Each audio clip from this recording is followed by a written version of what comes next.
Salut à toutes, salut à tous, bienvenue dans Hyperlink, votre cocktail de bulle et de pixels qui décortique l'actualité et l'écosystème de la pop culture cette semaine. Sujet annoncé la semaine dernière, si je dis pas de bêtises, on va parler des héroïnes, un tour d'horizon.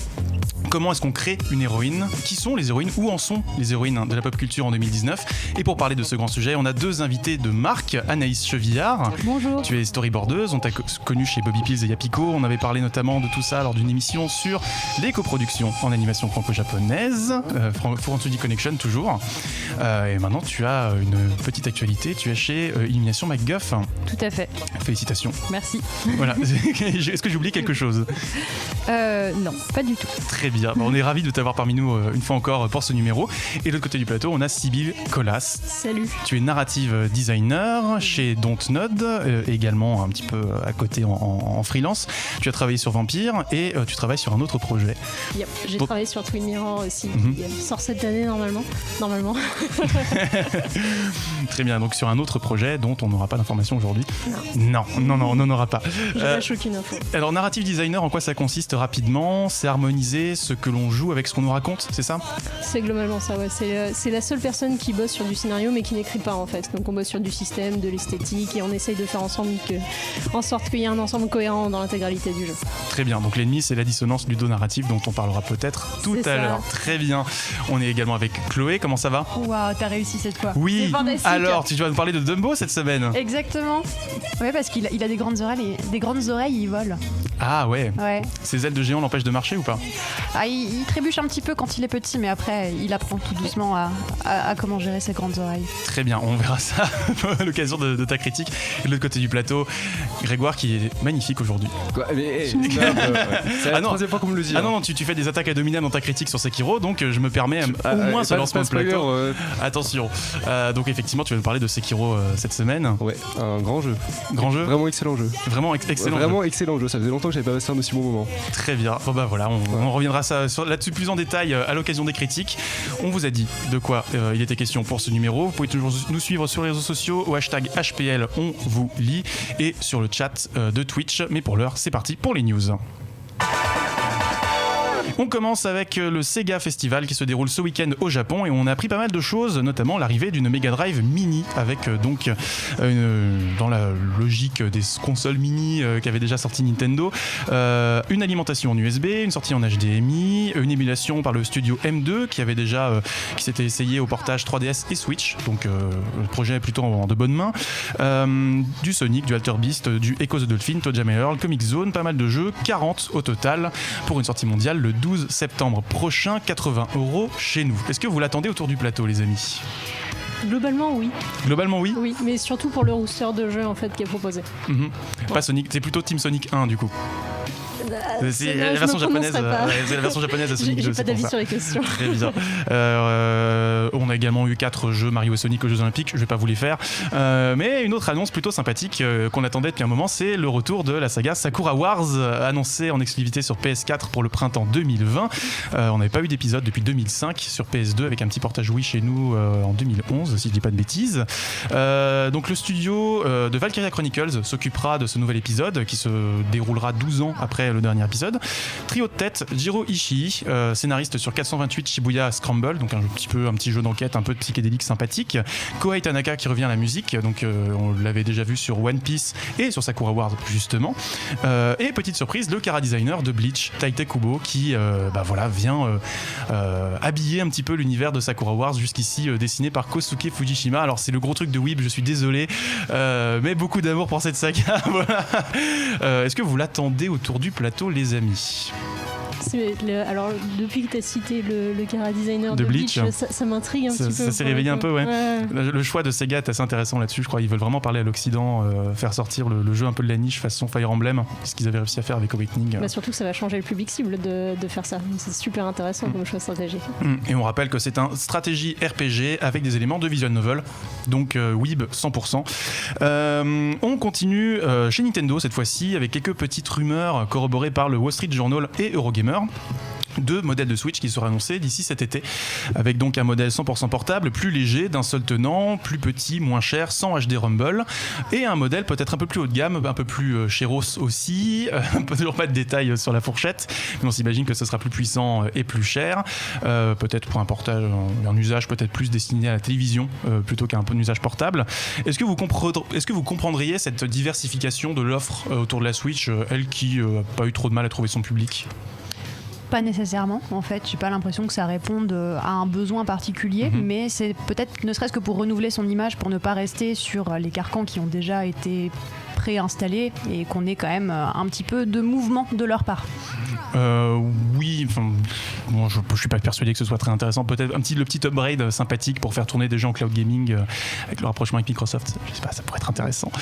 Après, est-ce que c'est faisable ? Ça reste une autre question. Est-ce que c'est faisable ? Ça reste une autre question. Grégoire, un petit avis là-dessus ? Non, depuis que tu m'as dit que Sega était pas mort en 1994, je suis choqué. Là. Sega ne mourra jamais. Je suis assez bloqué. Depuis que Yakuza est arrivé en Europe, Sega ne peut pas mourir. C'est terminé. On poursuit du coup. On a parlé un petit peu de cloud gaming. On va rester avec toi sur le jeu à la demande, Chloé. Ouais, Apple Arcade. Parce que Apple, lors de sa keynote du 25 mars, nous a dévoilé son fameux projet Apple Arcade. Ça va être un service de jeux avec un paiement mensuel. Il prévoit déjà une centaine de jeux en exclusivité pour sa sortie. Ensuite, au fur et à mesure, on aura des sorties régulières. Il semblerait qu'ils aient déjà fait quelques petits accords avec des grands noms. On a typiquement, je vais encore le massacrer celui-là. Hironobu Sakaguchi. Ouais, merci, tu me sauves. Donc pour ceux qui ne connaîtraient pas, c'est de la saga Final Fantasy. Donc il n'y aura aucune donnée collectée par rapport à ce projet de service de jeu. Donc, d'après la police. Merci, d'après la police, merci Apple pour ça. Et ce service devrait être dispo à partir de l'automne. Très bien, donc le Netflix du jeu vidéo nous attend, j'ai envie de dire. Un petit avis là-dessus, Grégoire ? Mais moi c'est toujours le même, j'en ai ras-le-bol d'avoir tous les gros acteurs qui font qui mettent en place l'économie de la captation toujours plus en amont et personne réagit. Je veux dire Netflix, Apple, Google, Microsoft, Facebook, ils sont tous là à faire à créer un écosystème propre. Et puis il y a plein de monde qui met le pied dedans et puis qui en sort pas. Et, tu veux dire des écosystèmes exclusifs où c'est ça, je veux dire, mais c'est même ils présentent à leurs actionnaires, par exemple c'est Facebook qui présente à ses actionnaires un plan stratégique en disant on va faire un univers où toutes nos applications sont connectées entre elles et on va en faire le cœur de notre service. Et donc en fait ils ont application réseau social, application de jeu, application de streaming, application et après tu es là, tu te retrouves avec des gosses de 10 à 14 ans qui comprennent pas que Fortnite c'est pas l'avenir. Enfin, je veux dire, non mais vraiment c'est un truc. Alors, Fortnite Facebook ? Non mais c'est les acteurs. Comment expliquer les acteurs. Peut-être un peu vite en besogne, mais les acteurs aujourd'hui, ces acteurs-là, ont tous la même logique, c'est-à-dire qu'ils se partagent du temps de loisirs et les gens n'occupent pas leur temps libre de la même manière. Certains regardent des séries, certains regardent jouer aux jeux vidéo, certains lisent des livres. Bon, certains animent des émissions et les regardent aussi. Certains animent des émissions et les regardent aussi, certes. Mais Hyperlink est un acteur indépendant, précisons-le. Mais aujourd'hui, si d'un seul coup Netflix, Google et Apple se mettent à proposer du streaming, à faire des trucs avec des partenaires de jeux ou à se lancer sur la Japanime par exemple pour Netflix, ils veulent conquérir toujours plus de personnes et on se retrouve avec quelques acteurs et moi ça me dérange. Honnêtement ça me dérange. Parce qu'il n'y a pas de pédagogie à côté. Ça pose peut-être la question de effectivement les choix éditoriaux que chaque plateforme va choisir de mettre en avant certains jeux, d'autres, etc. On s'engage sur un gros débat, je propose qu'on le réserve pour le prochain numéro. On pourra prendre un numéro parce qu'il y aura un numéro dessus en plus sur le nouveau marché du jeu vidéo. Dans quelques semaines effectivement. Oui, voilà. Comme tu t'avances, attention. Je vais l'écouter celui-là. Bon. Et en parlant de teasing, moi j'ai un autre petit truc à dire. C'est Borderlands 3 parce que voilà, durant la PAX East, nous avons Randy Pitchford qui est monté sur scène avec un magnifique t-shirt avec un grand 3 et suite à cela a été projeté le trailer du nouvel opus. Donc pour le moment, on sait très très peu de choses à ce sujet, on ne sait pas quelles seront les plateformes qui seront concernées, on n'a pas de date de sortie, mais on sait déjà qu'il y aura quelques personnages spin-off qui seront présents. Attention, il n'y aura pas Handsome Jack. C'est une des infos qu'on a pour le moment. Affaire à suivre. 1 milliard de flingues. On a vu Brix jouer du saxo aussi, et pour moi, c'est la meilleure promesse qu'il pouvait nous faire. C'est juste magnifique. Effectivement, moi je suis assez intrigué, j'ai jamais joué à Borderlands. Il y aura une collection, je crois, en plus du 1 et du 2 en remaster pour préparer le terrain. Je te crois sur parole. J'ai cru voir ça passer. Un 2 préquel, a priori. Enfin, je crois des infos qui sont tournées, mais pareil, c'est pas des trucs qui sont confirmés, donc c'est un petit peu dur de réussir à anticiper ça pour l'instant. Hâte de devenir un Yankee de Borderlands et de vous rejoindre là-dedans. Les amis, pardon, où est le conducteur? Voilà. Yacht Club qui annonce Cyber Shadow, Grégoire. Exactement, donc nouveau projet présenté par Yacht Club Games, les développeurs auxquels on doit le magnifique Shovel Knight. Shovel Knight, tout à fait. C'est Cyber Shadow qui a été teasé courant février, si je dis pas de bêtises, et dans lequel on incarnera en fait un ninja qui va, scénario hyper original, lutter contre les forces du mal qui ont ravagé Mecha City. Voilà. Et donc le jeu sera disponible sur PS4, Xbox One, PC et Switch. On n'a aucune information sur une date de sortie, mais il devrait coûter environ 15€ si je dis pas de bêtises. Il est disponible en précommande et c'est une annonce prometteuse, certes, mais qui ne fait en revanche pas oublier que le studio a repoussé encore une fois les prochaines extensions de son autre jeu, donc Shovel Knight. Est-ce que c'est un coup de maître, un coup de poker, ou est-ce que c'est trop d'ambition pour ce studio? Je sais pas. À voir effectivement comment ils arrivent à jongler entre leurs différents projets. On rappelle que je crois quand le dernier DLC de Shovel Knight sortira, le jeu va changer de prix aussi. Donc peut-être achetez-le maintenant. Il me semble qu'ils vont repackager le truc et que ça coûtera plus cher. Donc n'hésitez pas à y aller dès maintenant. Et on reste dans l'univers du jeu indé, Grégoire, et des gens qui chlassent et qui sortent les katanas. Hyper Light Drifter qui déboule. Qui déboule et qui va être adapté en série télévisée cette fois. Et donc cette série est en préparation et ça a été confirmé par Preston, qui est en fait le fondateur d'Earth Machine, le studio qui a développé le jeu à l'origine. Donc c'est un studio indépendant qui travaille en ce moment sur un nouveau jeu. Pareil, comme Sibyl, on n'a pas eu droit à avoir plus d'infos sur ce nouveau jeu, mais c'est pas grave. Et on n'en aura pas. C'est bon. Hyper Light Drifter va bientôt avoir droit donc à une édition physique sur Nintendo Switch. Ça, c'est le contexte dans lequel s'inscrit en fait sa transposition en série animée télévisée. Ça a quand même créé un sentiment de surprise générale puisque ça a été dévoilé à la PAX East donc 2019, et on a appris en revanche que Preston travaille déjà avec le producteur Adi Shankar qui avait travaillé sur l'adaptation de Castlevania sur Netflix et qui, selon les rumeurs, travaille sur l'adaptation d'un jeu auquel tu as joué récemment qui s'appelle DMC. Devil May Cry, tout à fait. Il travaille aussi dessus. Voilà. C'est quoi ce sourire? Ça n'a aucun sens. En revanche, le seul truc prometteur que j'ai vu en ligne, c'est que à l'origine le jeu avait été très influencé par divers courants, dont des productions du studio Ghibli. Et donc moi, si ça ressemble à Nausicaa, la vallée du vent, j'achète direct. Perso, pourquoi pas. Voilà. T'as des gros inspi de Ghibli dessus. Si jamais un jour t'as l'occasion de regarder l'artbook, vas-y, parce que c'est un bonheur sans nom. En termes de DA, en termes de lore, le travail qui a été fait dessus, il est ultra fat. Et c'est un jeu qui justement a un scénar super poussé, alors que t'as pas une seule ligne de texte dedans. Et s'ils arrivent à utiliser ça, ce serait vachement cool. Mais Castlevania ne se démarque pas par son absence de dialogue, justement. On va dire. Ouais, c'est peut-être tout le souci. Mais peut-être qu'ils feront une Wall-E aussi, je sais pas, juste laisser parler l'animation. Ça serait tellement bien. Ça te donnerait envie, Anaïs, de voir ce projet arriver sur Netflix? T'as pu suivre un petit peu les adaptations à droite à gauche, Castlevania? J'ai pas regardé Castlevania, j'ai vu que des petits bouts. Tu l'as évité soigneusement. Non, mais en fait, du coup, je sais pas vraiment si c'est bien ou pas. En fait, à ce moment-là, il y avait aussi Devilman Crybaby, donc moi, j'ai plutôt été regarder ça. Effectivement, une série qui gagne à être connue. Et c'est d'ailleurs peut-être aussi pour ça que Netflix investit davantage le terrain de l'animation, parce que cette série a trouvé aussi un écho critique et commercial. On s'engage dans une deuxième grande parenthèse, donc je propose qu'on y mette fin tout de suite. Et je referme ce point news avec des petites informations de la convention de Jonetsu qui se déroulera le 13 et 14 avril à Bourg-la-Reine. Ils ont annoncé leur invité d'honneur, Masako Sakano, une animatrice qui s'était distinguée notamment dans Mazinger et Grandizer, donc Goldorak chez nous, et qui a ensuite fait sa carrière chez Ghibli, donc Totoro, Chihiro, Mononoke. Elle a travaillé sur tous les grands films du studio. Et aujourd'hui, à partir de 2006 en tout cas, je sais pas si elle y travaille encore aujourd'hui, elle travaille chez Ankama sur Wakfu. Et Dofus, tu acquiesces, tu Tout à fait, c'était ma voisine de table et voilà, elle m'a beaucoup aidé quand je suis rentrée du Japon en fait parce que j'avais pas fermé mon compte en banque, tout ça machin. Merci Masako. Ouais. Donc vous aurez l'occasion de la retrouver à l'occasion d'une occasion. Très bien. Vous aurez l'occasion de la retrouver donc dans une masterclass consacrée à son travail, donc à Jonetsu.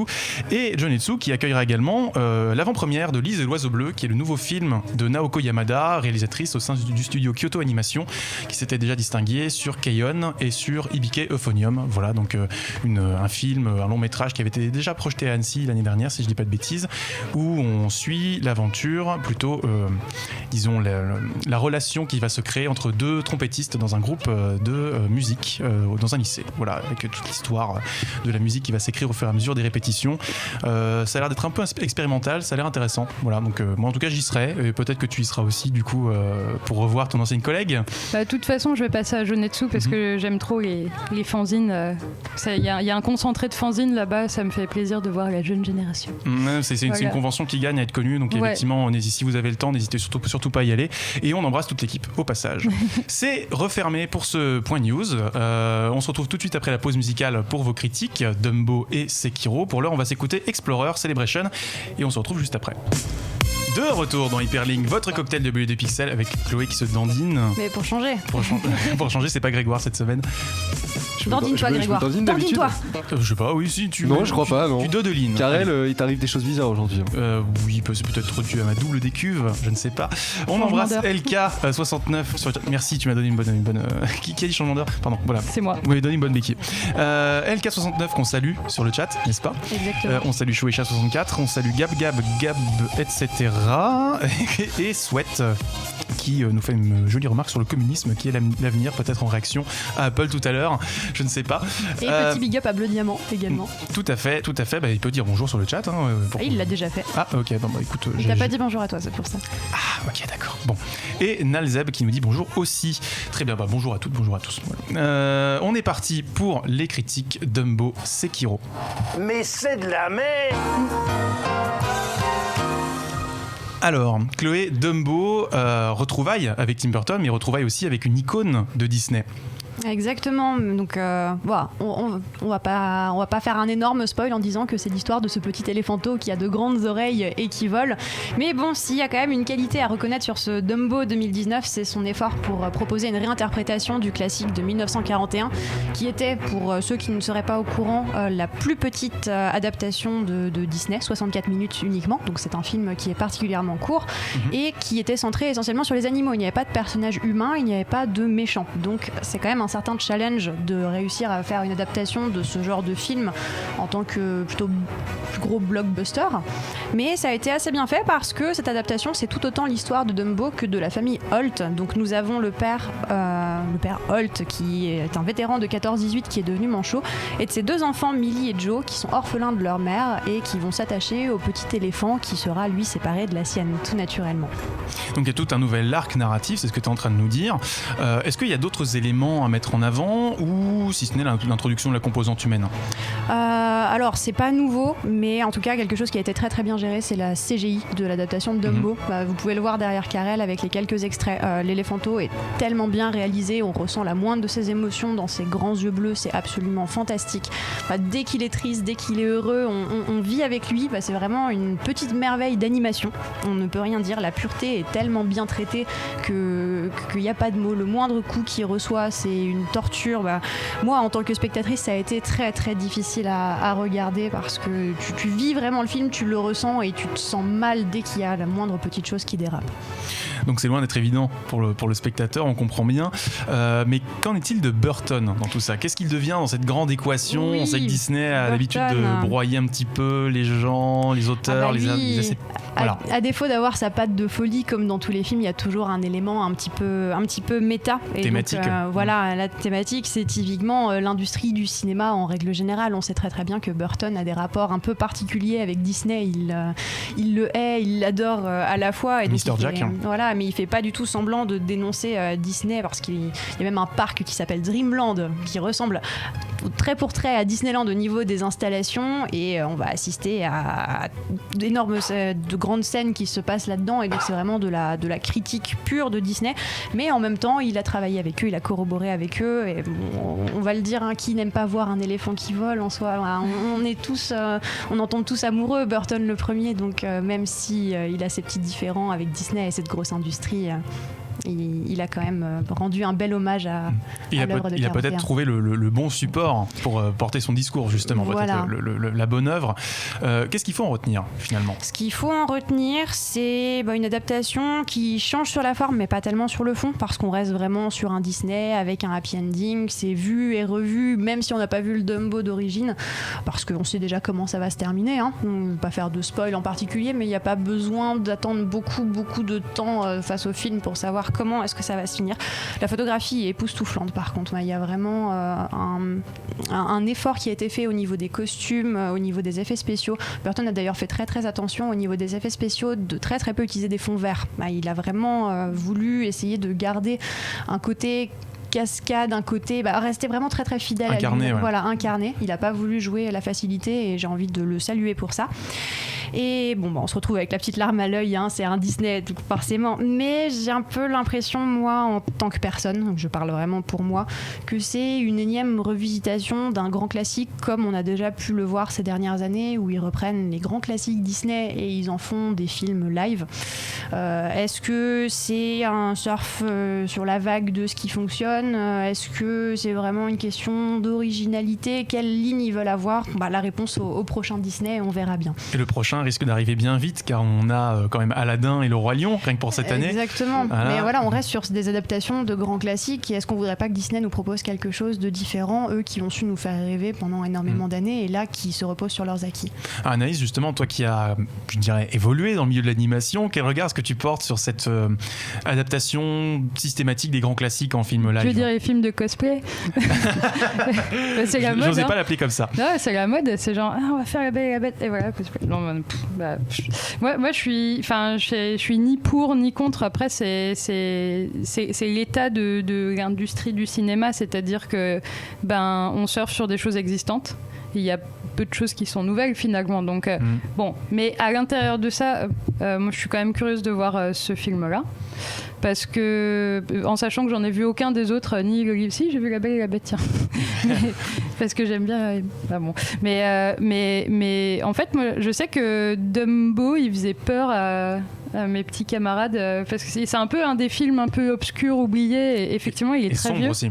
Il est sombre, parce qu'effectivement les humains ils sont là comme un décor, mais il y a une sombre réalité sociale c'est des saltimbanques. Donc ils amusent les gens, mais en même temps ça picole, c'est un monde qui est dur et tout, et donc on voit ça du point de vue de l'éléphant, mais c'est un monde qui est dur, quoi. Et je trouve que le choix de Burton, c'est une bonne idée. Grégoire, tu voulais réagir ? Oui, d'abord j'ai souri parce que je me souviens absolument plus de la fin de Dumbo, moi, donc j'irai voir et j'aurai pas de spoiler. Mais c'est peut-être aussi parce que cet univers sombre, c'est peut-être celui qui se prête le mieux à, je veux dire, Burton et quand même aime bien avoir un univers qui est quand même pas tout blanc. Oui, non, c'est le moins qu'on puisse dire. Voilà, même loin de là. Et peut-être que mettre Burton sur un Disney, c'était celui avec c'était le plus favorable, quoi, pour faire un tel projet. Celui-là ou Alice ? Oh wait. Ah ouais, oh là là. Non, j'ai pas abordé le terrain épineux. Je l'avais complètement oublié. Ils ont refait la scène avec les éléphants quand Dumbo est un petit peu pété, et que c'est en mode pur LSD. On dirait qu'il y a... Alors, il y a un très très beau clin d'œil. Cette scène avec les éléphants. Parce que cette scène était terrifiante. Si tu vas le voir, elle est aussi fascinante que, un petit peu. Dans le film, tu comprends pas trop. Voilà, c'est très surréaliste. Quand t'es gosse, cette esthétique-là, c'est choquant. Mais là, ils l'ont tellement bien réalisée, elle est magnifique. Ok, cool. Alors, sur le chat, on a Kevin et Larby qui nous dit: n'oublions tout de même pas que la deuxième heure est une suite et non une revisitation du premier, et donc qu'effectivement, il y a l'objectif d'apporter, tu l'as d'ailleurs rappelé, un nouvel arc avec beaucoup plus de personnages humains. Et puis question spéciale, comme à mon avis on a répondu à ta question, est-ce qu'il reste sur la logique de on revient sur une métacritique ? Oui, très clairement c'est une mise en abîme du sort des petites mains qui travaillent chez Disney et qui peut-être sont un petit peu malmenées, ou en tout cas pas forcément très préservées d'un projet à l'autre. On salue Capitaine Albatar au passage. Dumbo rime avec Sekiro et on va en parler avec toi. C'est la pire transition ever, je sais. Ouais. Mais du coup, on va partir avec toi, Grégoire, au Japon féodal. Alors Sekiro, de quoi ça parle? De quoi s'agit-il? Alors le nom complet, Sekiro Shadows Die Twice, qui est un jeu d'action à la 3e personne, a été publié donc le 22 mars, édité par Activision et développé par From Software, un studio que tu connais beaucoup toi, puisqu'il est très versé Dark Fantasy, étant donné que c'est le studio auquel on doit Bloodborne et la saga des Souls. Cette fois-ci, il ne s'agit pas d'une histoire où on doit partir à la recherche de Seigneur des Cendres comme dans le Souls 3, mais d'une aventure de samouraï, de shinobi pardon. Donc, shinobi et samouraï, tu as les deux. Shinobi et samouraï, donc de ninja, et le joueur se retrouve propulsé dans la peau de loup en français. Donc on va rester sur Sekiro en VO, c'est son nom, parce que c'est beaucoup plus cool comme nom. Un étrange shinobi évoluant au cœur d'un Japon féodal. Je crois que l'ère, je me suis renseigné, c'est l'ère Sengoku, c'est fin du 15e siècle, donc c'est une période trouble, sombre, où règne la guerre et les dangers. Et voilà, on va découvrir un univers quand même époustouflant mais glauque. Alors quand tu l'as dit, après 4 jeux Souls et Bloodborne, on commence un peu à connaître la formule From Software. Est-ce que Sekiro renouvelle un petit peu tout ça? Alors il renouvelle dans un sens où la promesse qui est mise en avant, c'est incarner un shinobi, et de ce point de vue là le contrat est totalement rempli, puisqu'on a d'une part donc l'attirail, le katana, les shurikens. En fait ce qui aide beaucoup c'est sa prothèse, son bras sur lequel je reviendrai, et derrière on a aussi une autre idéologie, celle d'un duelliste, donc quelqu'un qui est élégant, qui est fin et qui a beaucoup de finesse, et de ce point de vue là c'est un jeu qui met bien en valeur la finesse et la subtilité, la furtivité qu'on peut attendre d'un shinobi. Il est hors de question de foncer tête baissée sur les ennemis. Ici tout est question d'observation, de patience et de maîtrise. En fait les adversaires on peut vaincre les adversaires sur un système de mécanique de parade au timing très étroit, et ça c'est une mécanique qui fait que les combats offrent une excellente sensation de dynamisme, de fluidité et de mobilité, j'ai trouvé personnellement. Attention, le jeu est très très dur à prendre en main. Il est très ingrat aussi parfois, mais il procure un sentiment de gloire, dans le sens où les épreuves qu'on affronte sont très dures à passer. T'as du plaisir à surpasser la difficulté. Voilà, une fois qu'on a passé 2 heures sur le même boss, on est très content d'avoir passé enfin battu ce boss jusqu'au prochain qui va nous atomiser en quelques secondes, mais ça c'est une autre histoire. Et alors pour nous faciliter la vie, on a plusieurs cordes à notre arc. La furtivité, c'est un système où on peut s'accroupir dans les hautes herbes, où on peut éliminer discrètement les ennemis, et c'est une mécanique qu'on va utiliser beaucoup parce qu'en fait on peut enlever 50% de la vie des boss grâce à cette approche. En plus l'intelligence artificielle est quand même assez simple et limitée. Je veux dire, les ennemis ne voient pas par exemple quand ils ont un cadavre de leurs alliés sous les yeux. C'est normal. Les mécaniques d'infiltration sont quand même très très sommaires. C'est ça. Et donc ça facilite grandement la vie. Et puis il y a le bras mécanique. Donc en fait Sekiro est équipé d'une prothèse en guise de bras droit qui lui permet d'utiliser de nombreux outils comme lancer de shuriken, comme une hache, comme un lance-flamme, et donc mine de rien ça va donner beaucoup de diversité, de réactivité aux joueurs, parce qu'il va pouvoir s'adapter à beaucoup de situations dangereuses, il faut bien l'avouer. Situation dangereuse, effectivement. Est-ce que tu pourrais nous parler un petit peu de l'autre promesse du jeu, à savoir sa gestion de la verticalité, avec notamment le fait qu'enfin dans un Souls tu peux sauter? C'est vrai, et ça c'est une mécanique qui t'aurait évité de perdre beaucoup de cheveux sur Souls, je crois, Karel. Ouais, alors au lieu de parler de ma calvitie, continue là. Ok. Donc en fait effectivement il y a un autre élément clé dans le gameplay de ce jeu, c'est tout simplement le grappin. Effectivement donc Sekiro est équipé d'un grappin, et c'est un accessoire qui change tout, dans le sens où ça change la perception globale qu'on a des combats et de l'univers proposé.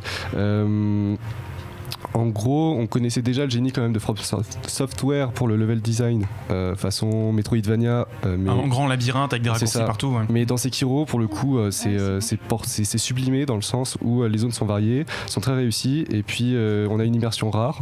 Le grappin renforce clairement le sentiment de liberté, dans le sens où il permet d'explorer à sa guise l'univers.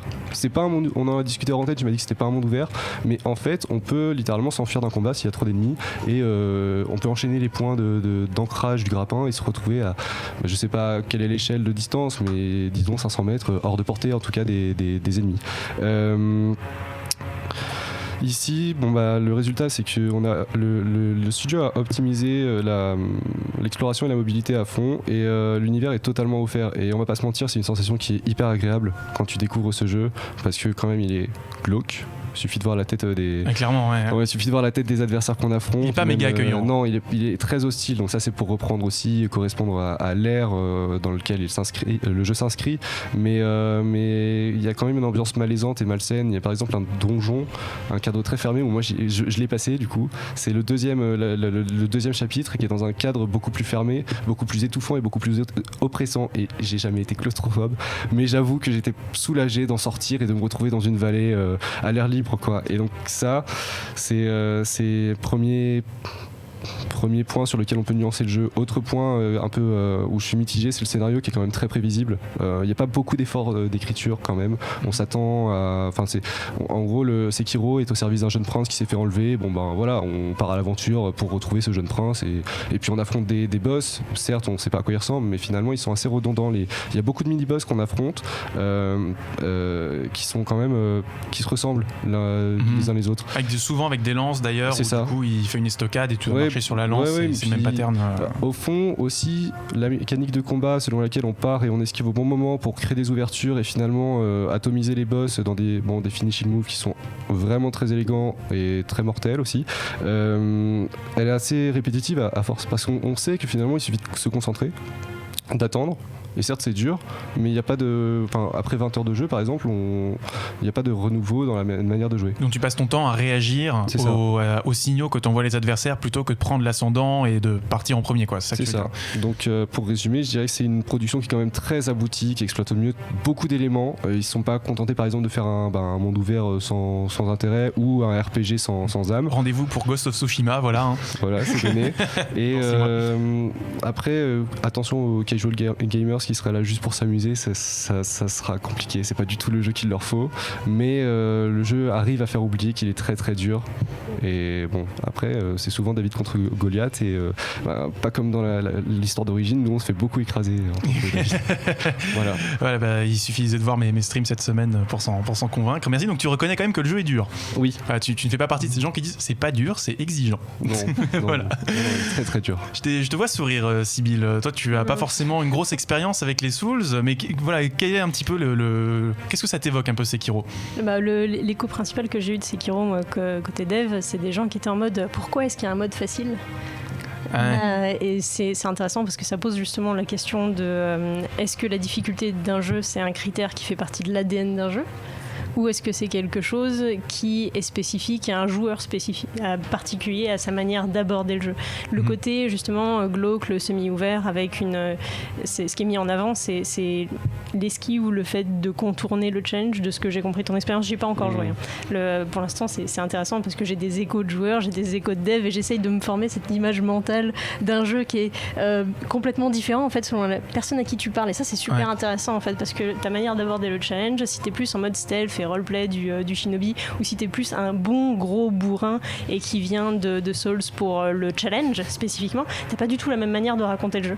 Et ça, c'est très très sexy en fait, parce que en termes de gameplay, de ce que j'ai compris, il est moins abouti qu'en termes de level design. Après, il est moins bon que Bloodborne et puis Dark Souls 2 par exemple. D'accord. Oui, Carré, je suis allé voir des vidéos de Dark Souls et puis oui.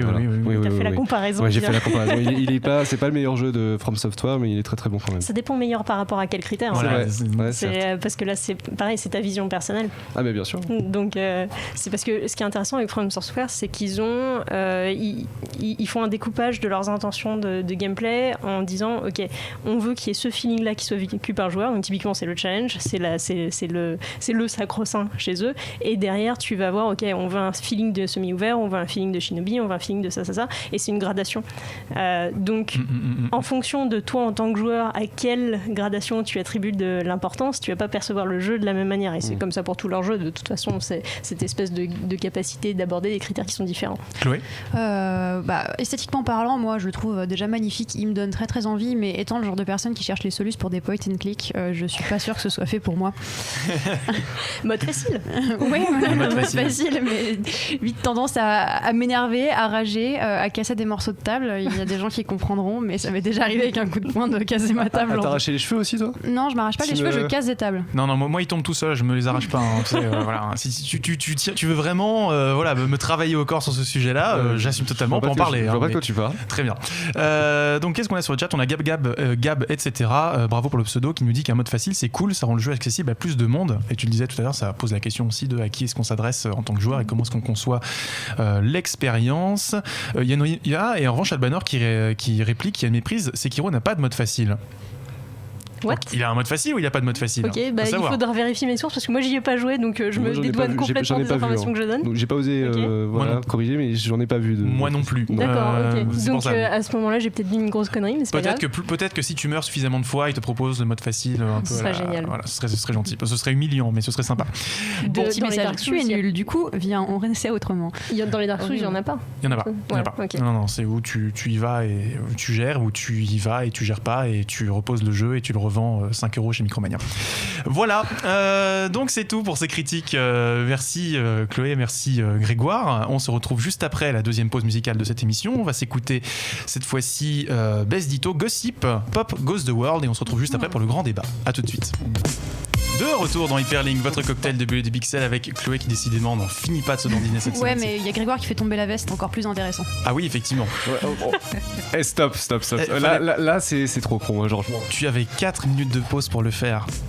4 minutes. Il fait chaud. Bon, les amis, on est parti pour le grand débat cette semaine. Où en sont nos héroïnes en 2019? $50 que j'ai raison. Je tiens le pari. On se sent visé. Je monte à $100. Alors une héroïne, on va peut-être commencer par définir ce que c'est qu'un héros au sens littéraire du terme, mythologique, je dirais même. Si on remonte à la Grèce antique, le héros, c'est le produit de l'union entre un dieu et un humain, ou une déesse et un humain. Donc c'est une semi-divinité, à proprement parler. C'est quelqu'un qui aura des pouvoirs, des caractéristiques, qui ne pourra pas être élevé au rang du panthéon, parce qu'il n'aura pas un tel droit, étant donné qu'il a quand même du sang mortel dans les veines. Mettez-vous sur le côté, monsieur. Voilà, c'est un peu ça, c'est presque. Encore, essayez encore. Mais voilà, c'est, disons, le statut que les dieux ont décidé de donner à leurs rejetons pour pas non plus les considérer comme le commun des mortels, parce qu'ils avaient une petite particularité. Ça, c'est pour ce qui est des attributs, et en termes de fonction narrative, on est plutôt sur un type de personnage qui porte des grands enjeux, peut-être les enjeux de la cité aussi à travers l'épopée, j'imagine. Exactement, c'est des personnages qui ont des épreuves à surmonter. En général, c'est justement dû à leur lignage. Le fait qu'ils aient des origines divines font qu'ils ont certaines pressions et qu'ils vont devoir surmonter différentes épreuves. On pense notamment à Hercule et ses 9 traves. Il y a un élément aussi, c'est qu'ils héritent ils se prennent dans la tronche les erreurs de leurs ancêtres aussi. Ouais. Par exemple, Ulysse, il vient d'une lignée qui, en fait, parce que ses ancêtres ont fait des erreurs, il a dû affronter 10 ans la guerre de Troie et 10 ans pour rentrer chez lui. Alors, ce qui est intéressant, on en parlait en préparant cette émission, c'est que les héroïnes dans la mythologie n'ont pas forcément le même traitement. Il n'y en a pas beaucoup. On a fait nos petites recherches et on trouve beaucoup de noms récurrents. On aura Ulysse, on aura Thésée, on aura Jason. Des mecs, il y en a plein de héros. Mais alors des héroïnes, non. C'est les meufs d'eux.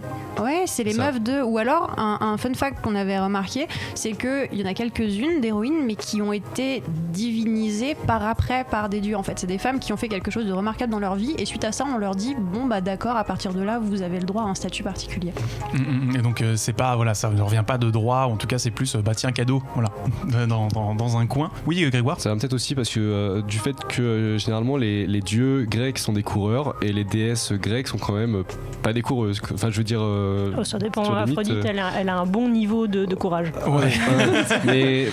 mais après, c'est les enfants de dieux, genre Zeus, Apollon, etc. Ils ont... Chaud lapin, Zeus. C'est ça. Bon, là, on est en train de refaire l'émission sur la mythologie, donc attention les amis.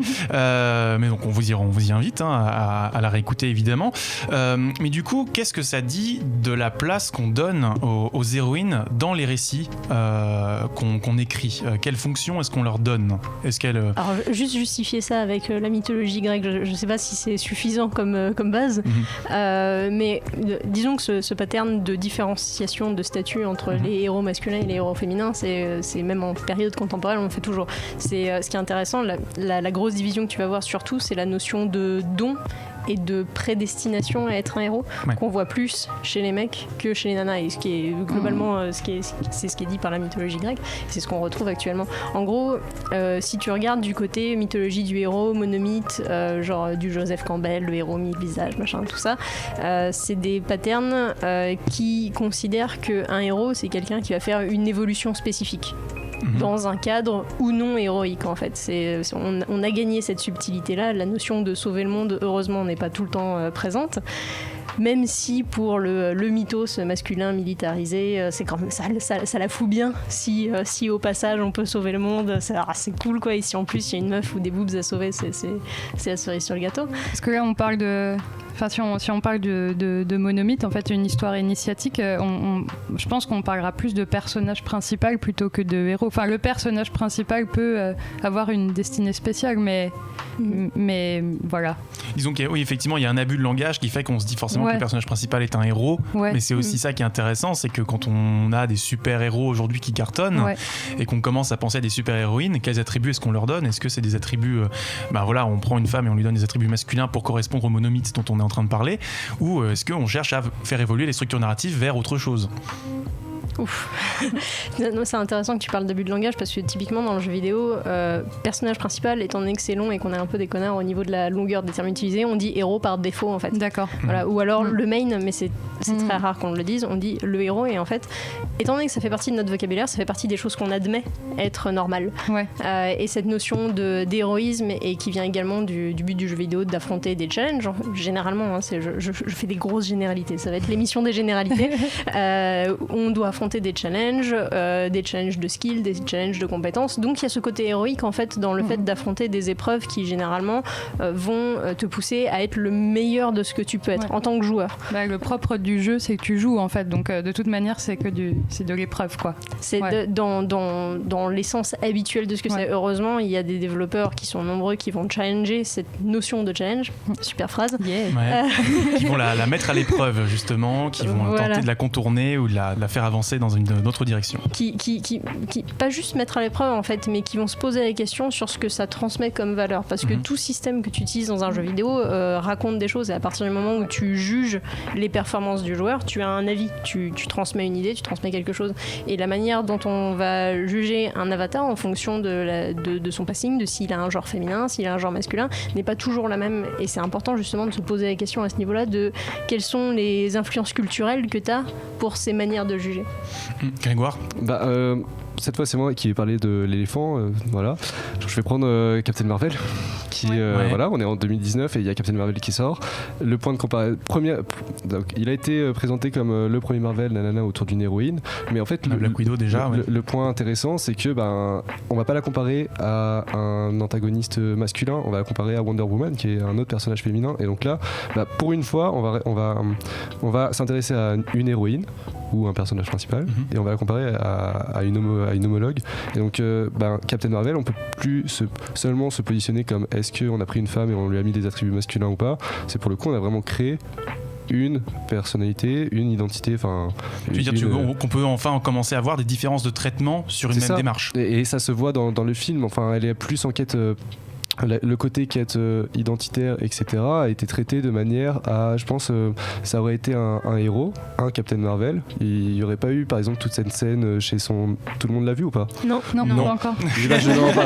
Super. Attention, tu marches sur des œufs. Et écoute, sans aller dans le détail, du coup, il y aurait eu des scènes traitées différemment. Je pense notamment si on prend Thor qui revient sur ses pas, Thor, il affronte mille et un dangers. Captain Marvel, elle est beaucoup plus dans le dialogue, dans la rencontre, dans l'échange avec des personnes et des alliés pour créer, en fait, forger sa figure d'héroïne, tandis que Thor, il était beaucoup dans le combat et dans l'affrontement pour forger sa figure de héros. C'est intéressant que tu dis ça dans la mesure où Captain Marvel, c'est une histoire d'espionnage avec les Skrulls qui changent d'apparence, justement, et du coup tu es obligé de contourner, enfin tu peux pas rentrer dans le tas comme les autres personnages. Donc effectivement il y a peut-être une coïncidence entre les thématiques, les épreuves qui se présentent aux personnages, etc. Pour le coup, il y a une bonne cohérence.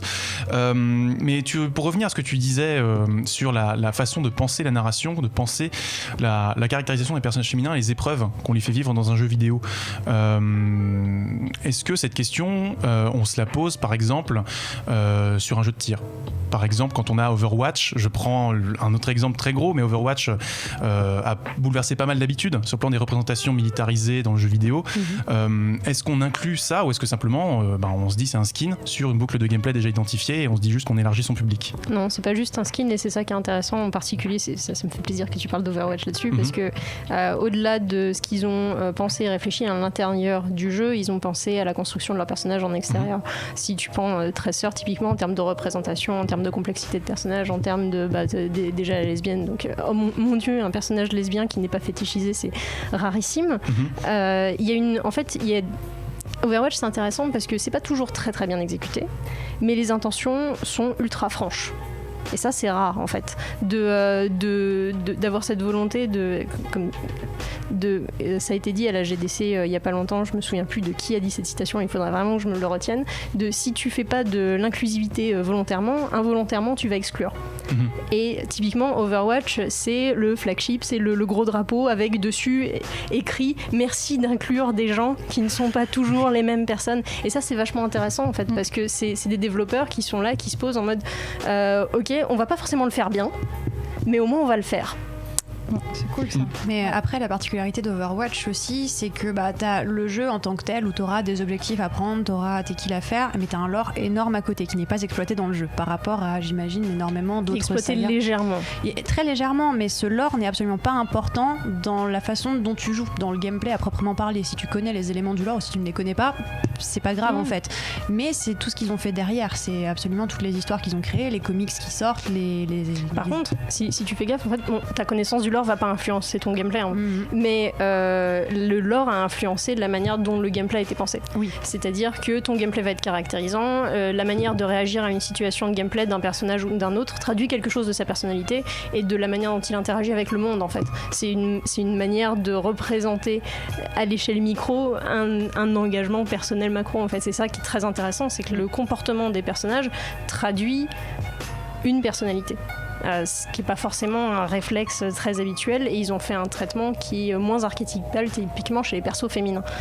Alors justement, tu fais bien de mentionner la notion de caractérisation parce que c'est au cœur du sujet, et je me tourne vers toi Anaïs du coup, parce que dans l'animation j'imagine que la question de la caractérisation se pose énormément. Oui. Voilà, comment est-ce que tu sens que c'est en train d'évoluer au niveau de l'animation, ou est-ce qu'on est encore dans des archétypes justement, des stéréotypes? En fait c'est une question qui est ultra dense, et si je devais essayer de faire un condensé, en fait ce qui évolue maintenant c'est que la question de la représentation est prise en main de manière globale, surtout depuis l'éclatement de MeToo. Ouais. En fait, c'est-à-dire que en fait, en ce moment, on a besoin de mots. On a besoin de poser des mots sur les choses pour savoir qu'est-ce qu'un personnage féminin, qu'est-ce que voilà, c'est ça. C'est quoi les genres, comment on les redéfinit, comment est-ce que on va dans la création montrer des personnages féminins qui s'affranchissent de leur du côté princesse, girly, de l'emprisonnement de ce qu'on attend du genre. Mais en fait, voilà, ce qui est actuel, c'est que tout le monde s'empare de la question de la représentation de la femme.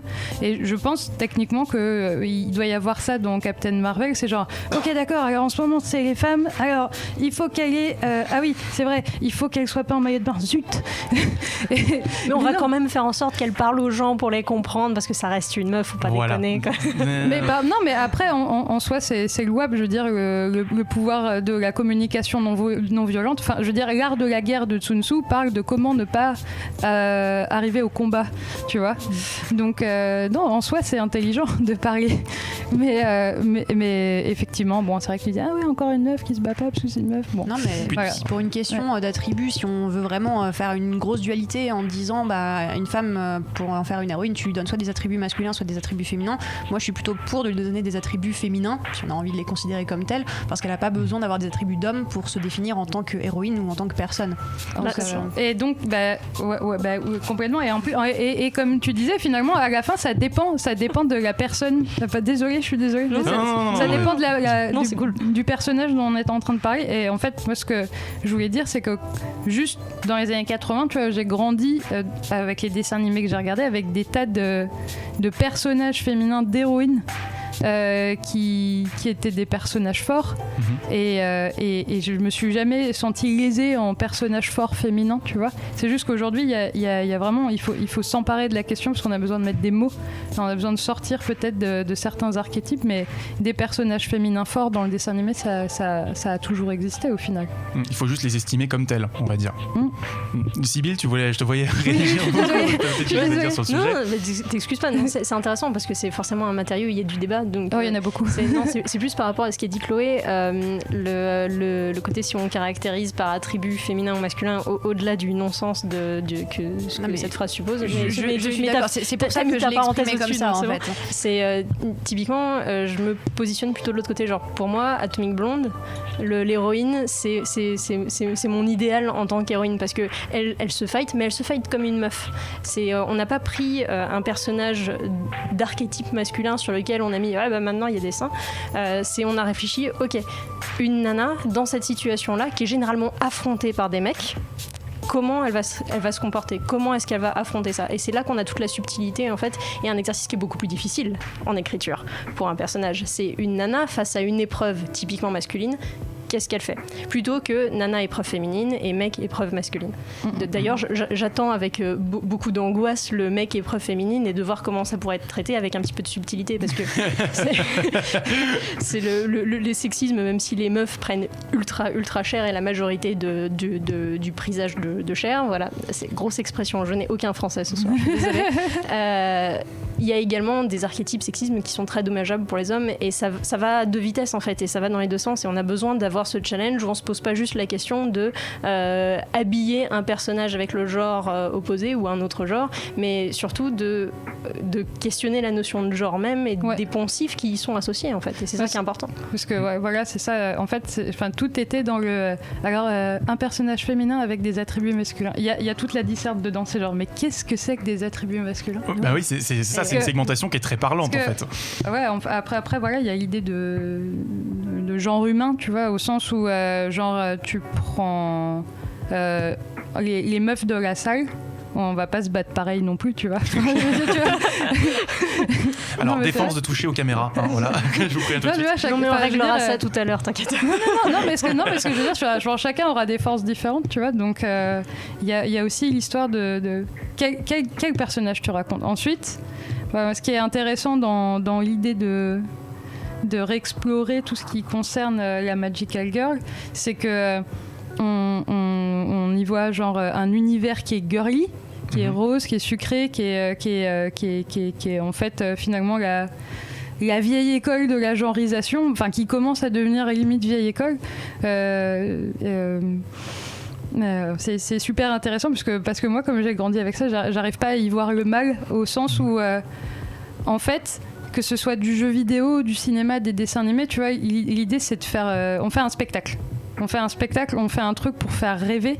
Et en fait, c'est normal peut-être qu'à un temps donné, on prenne tout ce qu'il y a de plus sexy au moment où c'est, je sais pas, dans les années 80, c'était les vestes comme ça et tout. Voilà. Tu vois, on prend tout ce qui peut faire...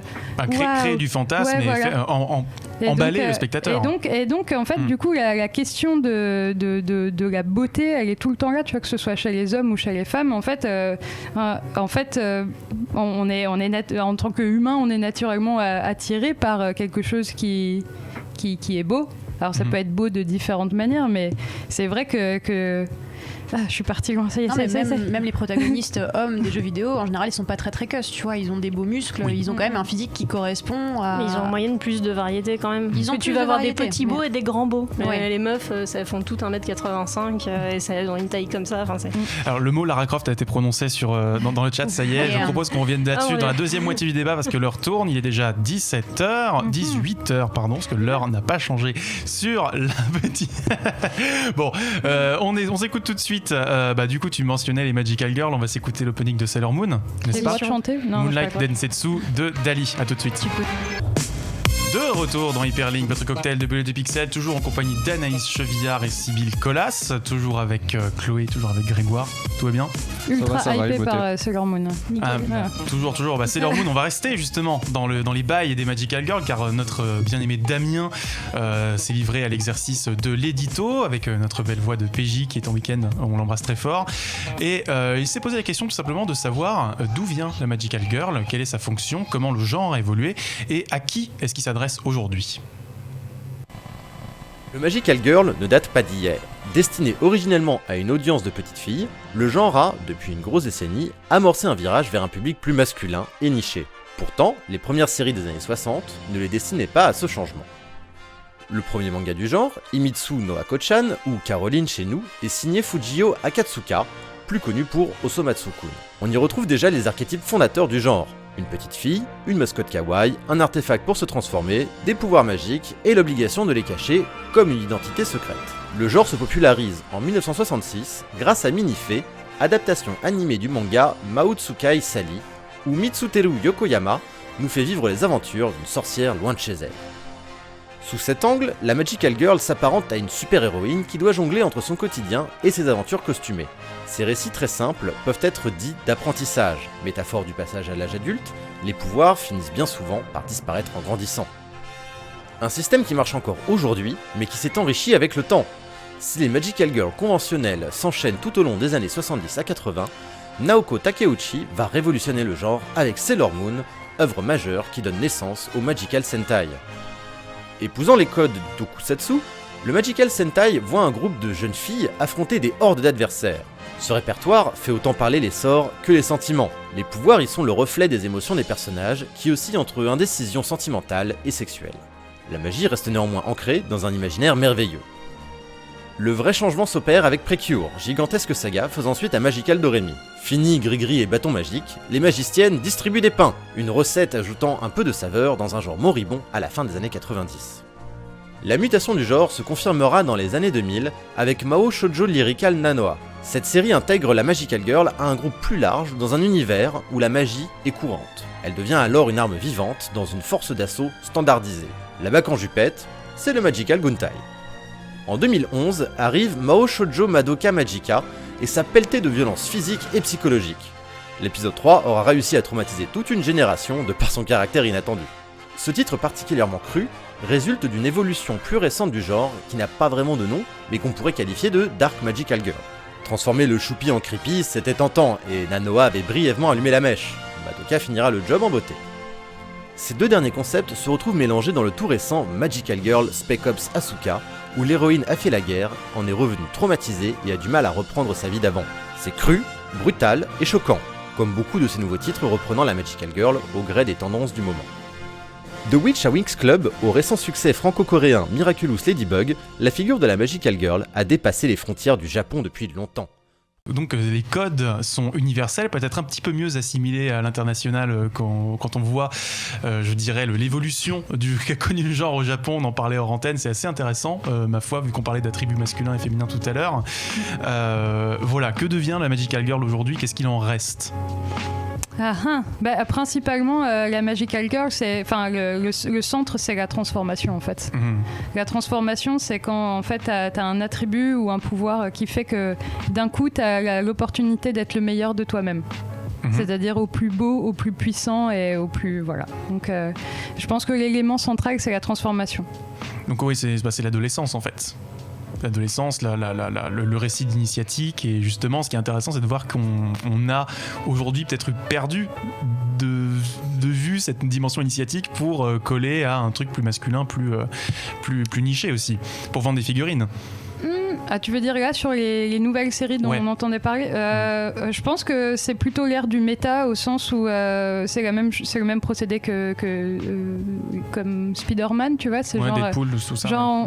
En fait, c'était qu'est-ce que ça ferait la vraie réalité de ce truc si on prend un pattern et qu'on dit on fait une version méta en fait, genre avec on prend pour acquis que le public sait c'est quoi le pattern. et on fait une espèce de revisitage du genre. On est enfermé dans l'horizon d'attente dont on s'imagine que c'est celui du public qu'on vise, etc. Et peut-être que on tombe dans le piège, quoi. Hors antenne, tu mentionnais du coup, par rapport à l'évolution des Magical Girls, Steven Universe, qui est peut-être l'avatar le plus original et audacieux dans cette évolution là-dedans. Et ils lui ont fait une phase de transfo là, sur les derniers épisodes qui était hyper cool. Steven Universe, champion de l'intelligent parler, de réfléchir les genres, en fait, surtout de parler de personnages, parler d'êtres vivants avant de parler de savoir si ce sont des filles ou des garçons, en fait. Tout dire que vous avez vu Steven Universe autour du plateau ou pas du tout? J'en parlais un petit peu. C'est l'histoire donc de Steven, qui vit avec trois Crystal Gems dont on ne sait pas trop qui elles sont, etc., mais qui sont un peu ses mamans adoptives, et qui va découvrir qu'il a des grands pouvoirs, etc. Il va s'apercevoir qu'en fait lui-même a un pouvoir en lui qui va lui permettre de protéger les gens qu'il aime, donc c'est très très intéressant. Du coup, ça reprend tous les codes à la fois du shonen, un peu du mecha, de l'invasion extraterrestre, des Cartoon Network aussi. Enfin, c'est très très très riche, et toute une symbiose de tous ces traits de caractérisation, justement en termes d'individus et pas en termes de genre, avec l'un à l'épée, l'autre à le bouclier, t'as la soigneuse dans un coin, etc. Non, c'est pas du tout ce volet-là, et c'est ça qui fait que Steven Universe, pour le coup, c'est assez intéressant. Le mot Lara Croft avait été prononcé avant, sans transition, parce qu'on va peut-être pas faire l'émission. L'émission, on va peut-être pas consacrer tout à Steven Universe, mais voilà, je te sentais bouillonner. J'étais là, vas-y, parle de genre, je te sentais bouillonner. Lara Croft, paf. Non, mais voilà, je te sentais bouillonner sur le sujet de Lara Croft, parce que sur le chat, le mot Lara Croft a été prononcé juste avant la pause. J'annonce, je peux faire l'avocat du diable après, si vous voulez. On va avoir un petit débat alors. Non, mais justement, c'est que ce qui est intéressant, c'est de voir que Steven Universe réussit à transcender la notion d'attributs de genre pour créer juste des personnages qui interagissent les uns avec les autres et qui s'affrontent avec leurs armes qui sont propres. Et ce que tu disais hors antenne, c'est justement que peut-être qu'il serait temps que Lara Croft puisse, à la manière d'Atomic Blonde, faire quelque chose d'intéressant avec, quoi. Puisse faire quelque chose d'intéressant avec ce personnage. En fait, Lara Croft, c'est le pire du jeu vidéo en termes de sexisme.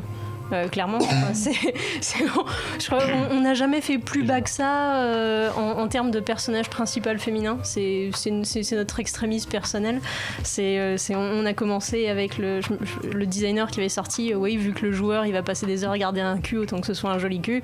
Et puis il y a un mythe dans le jeu vidéo qui tourne comme quoi la licence aurait jamais été faite si le modeleur 3D n'avait pas double-cliqué sur la poitrine à un moment. Rappelons qu'il s'agissait à l'époque de vendre la 3D aux joueurs aussi. Ouais. J'avais entendu cette histoire, ouais. On ne sait pas si c'est un mythe ou si c'est vrai. La citation du designer sur le cul est vraie. Le truc sur la poitrine, on ne sait pas. Mais ça semble crédible aussi, concrètement, vu le perso que c'est. Et ensuite, il y a eu cette espèce de discours sur les dernières générations de Tomb Raider OK, on va utiliser Lara Croft comme un personnage fort. On va justement vers ce côté presque Magical Girl de passage à l'âge adulte, rituel initiative.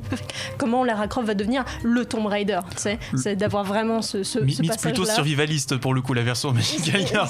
Oui, bon, Madoka en termes de survivalisme, ils sont bien. C'est pas mal. Mais donc ça a été vendu comme ça, avec ce côté c'est un petit peu féministe, c'est une femme forte, et en fait c'est de la culture du viol du début jusqu'à la fin. C'est très violent. T'as énormément de triggers de PTSD potentiellement pour des victimes. T'as eu des trucs absolument dégueulasses dans les critiques. Les journalistes s'en souviennent.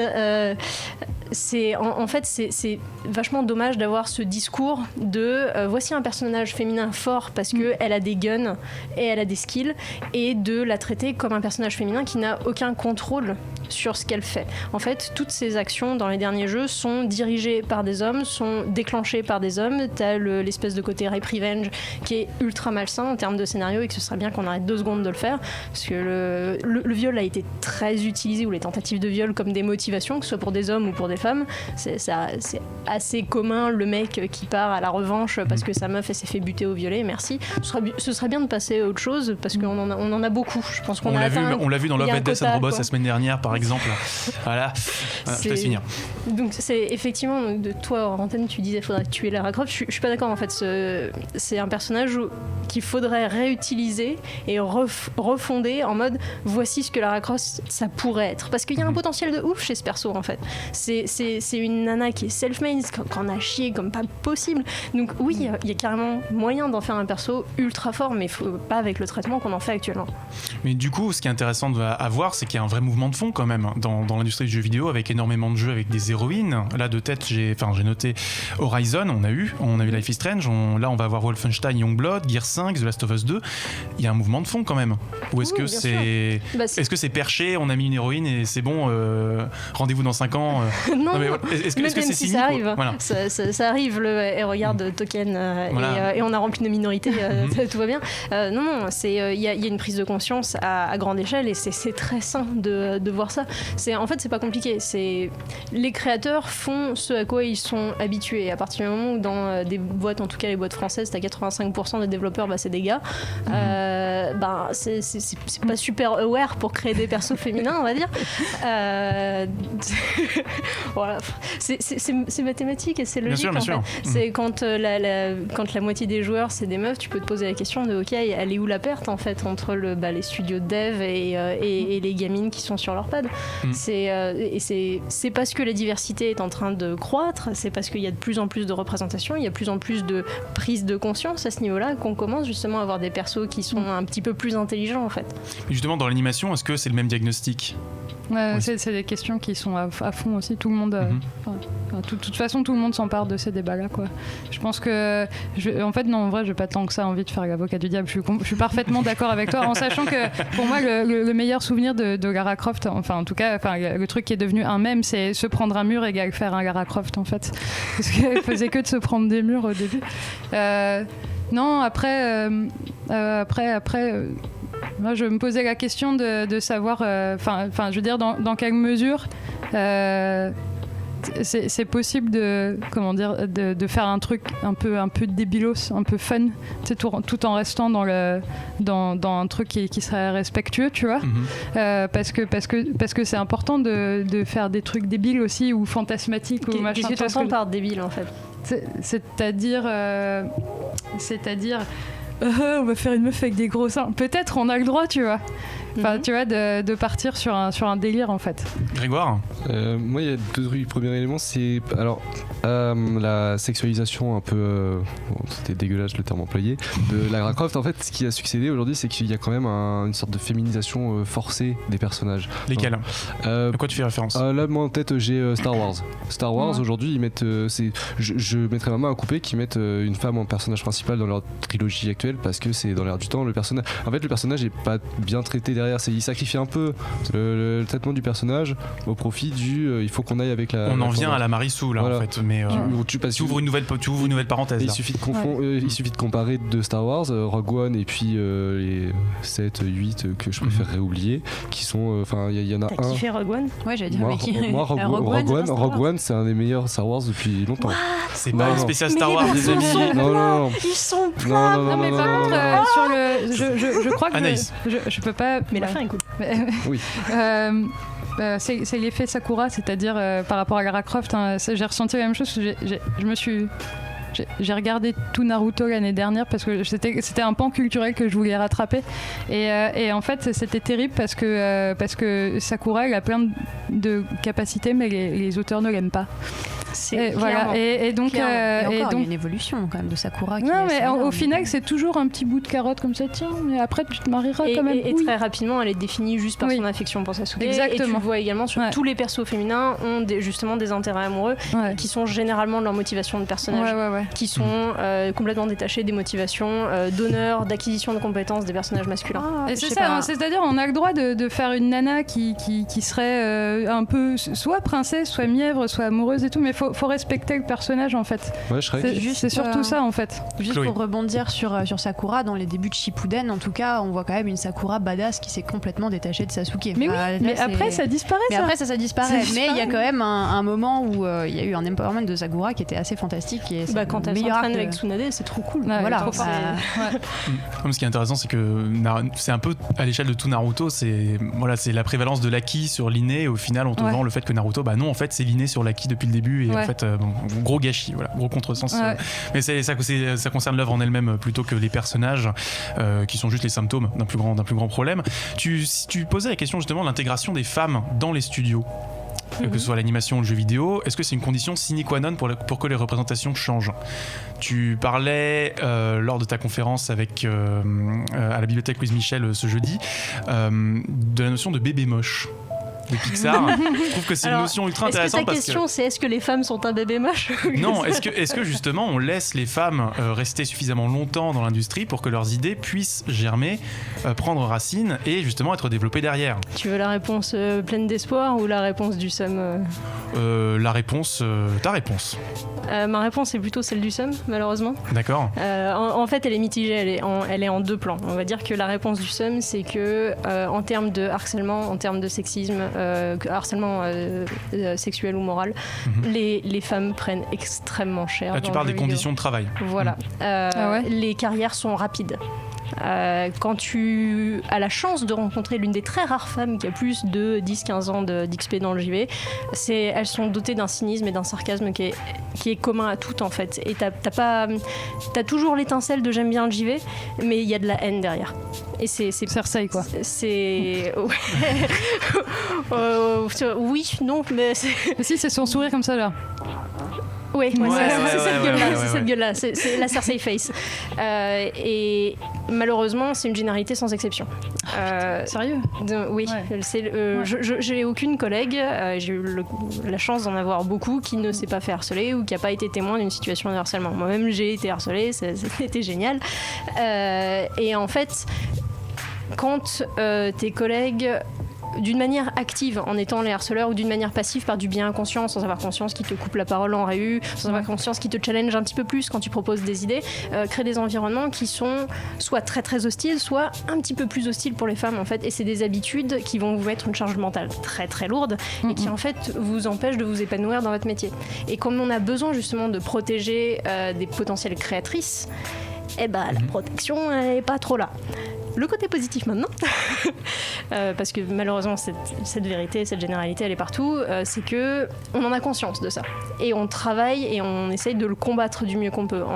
Il y a une association qui est présente dans pas mal de pays qui est Women in Games. Dont tu es une représentante d'ailleurs. Yes, Women in Games France, qui a été créée il y a 1 an et demi maintenant à peu près pour la branche française. Enfin, on dit branche, mais en fait on partage le nom Women in Games, mais c'est pas genre une grosse société internationale. On a consacré un numéro à la création de l'organisation justement, donc on vous y renvoie au passage. C'est une association. En gros le postulat c'est il y a beaucoup de joueuses et il y a carrément moins de développeuses. Il est où le problème ? Donc c'est un problème pour les gamines à qui on vend que le jeu vidéo c'est que pour les mecs, à qui on vend que même les industries de technologie ou les sciences c'est pas pour elles, genre touche pas à ça. Et nous notre taf c'est justement de générer de l'intérêt et de générer de la légitimité. Ok. Est-ce que c'est le même constat du coup dans l'animation ? Ça peut-être que ça a pu l'être. En fait, quand moi j'ai commencé à faire des stages et ensuite à bosser, c'était encore assez masculin. Aujourd'hui, le ratio est quasiment en train de s'inverser. En fait, il y a beaucoup de nanas qui sont dans le dessin animé. Donc là, le dernier projet sur lequel j'étais, il y avait plus d'animatrices que d'animateurs. Donc là clairement, et puis même les, j'allais dire ceux. Moi j'ai 36 ans, donc ceux de la génération après moi, mec ou nana, ils se sont emparés de ces questions de genre et d'égalité, et c'est inclus dans l'ADN, donc c'est cool. J'ai l'impression que ça c'est ça s'est calmé en soi, juste par le fait qu'il y a beaucoup plus de filles. Mais par contre, oui, des histoires de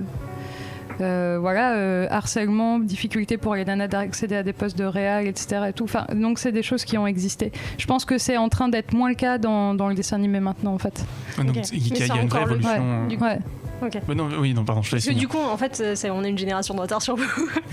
oui, dans le jeu vidéo, oui, parce que c'est resté très mec, quoi. Parce que si tu regardes, pareil, les positions de lead, de directeur, pour trouver des nanas, faut creuser longtemps, quoi. Il y a à Ubi, il y a Jade. Dans les positions de directeur à Dontnod, il y a Hélène Henry qui est directrice Nara à Dontnod 11, et je pourrais pas en citer d'autres de tête, en fait. Ce qui est super chaud parce que étant donné que c'est des personnes qui sont en position de décision, c'est des personnes qui tranchent quand il y a justement des conflits potentiellement sur des issues de représentation, de minorité ou d'inclusivité. Et à partir du moment où les personnes qui décident généralement, c'est un mec blanc dans la quarantaine qui est cis hétéro et qui a tous les labels de privilège de ce que tu veux, il les collectionne comme ça, il a fait son bingo perso. Tu te retrouves avec des jeux qui plaisent au public que ces personnes représentent en fait. Après, vas-y Chloé. Est-ce que c'est pas dû aussi un petit peu au public en fait et à la façon dont les jeux vidéo sont vendus? Je prends ma propre expérience, après vous me dites ce que vous en pensez, même si ça remonte à maintenant il y a une bonne dizaine d'années, voire 15. Quand j'étais petite, moi ça m'intéressait beaucoup les jeux vidéo, mais vu que j'étais une petite fille, il fallait pas que je joue à des jeux de guerre. Donc j'ai eu droit aux jeux éducatifs sur ordinateur. Et encore, disons que j'étais un peu une privilégiée parce que mes copines, c'était pas du tout ça. Pour un petit garçon, il y a 15 ans, s'il demandait Call of Duty, c'était normal. Sauf que pour une fille, un petit peu moins. Donc est-ce que justement cette vision du jeu vidéo dans la société qui toucherait moins un public féminin dès le plus jeune âge jouerait pas sur le fait que maintenant il y a moins de femmes dans l'industrie? Si, complètement. C'est ça qu'il faut pas traiter en fait. C'est un mix d'éducation et de marketing en fait, parce que les marketeurs vont te dire c'est carrément moins risqué de vendre à une cible masculine, donc on va vendre à des mecs. Et d'un autre côté, de niveau éducation, que ce soit parental ou milieu social d'éducation, donc les écoles ou tes groupes sociaux de potes, etc. T'as une perception du jeu vidéo comme étant un loisir masculin. C'est quelque chose qui est très difficile pour une nana d'avoir dans ses passions, une jeune nana, donc adolescente, le jeu vidéo. Faut l'assumer parce que t'as un bagage, t'as un passif qui est à côté de ça en termes de communauté, qui est très très dur à se traîner, qui est aussi dur pour les mecs, mais pour les nanas c'est encore plus difficile d'y rentrer en fait. Oui, et d'y rester aussi parce que quand t'es joueuse jeu en ligne, mon Dieu, faut pas aller sur le chat quoi. Pas avec une voix qui sonne féminine. Je joue beaucoup en ligne et je me suis pris des remarques même c'est régulier. Et en plus c'est extrême parce qu'on est même plus sur. Je ne connais pas ce monde. Mais ne mets pas ton nez là-dedans. Non mais justement parce que l'animation, le public féminin était beaucoup mieux identifié peut-être et au prix d'une segmentation des genres avec le shonen pour les garçons, le shoujo pour les filles, les malheurs de Sophie pour les filles et puis Action Man pour les garçons. Enfin voilà le syndrome Action Man versus Barbie quoi. Bon ceci dit il y a pas de, on n'était pas soumis à des chats.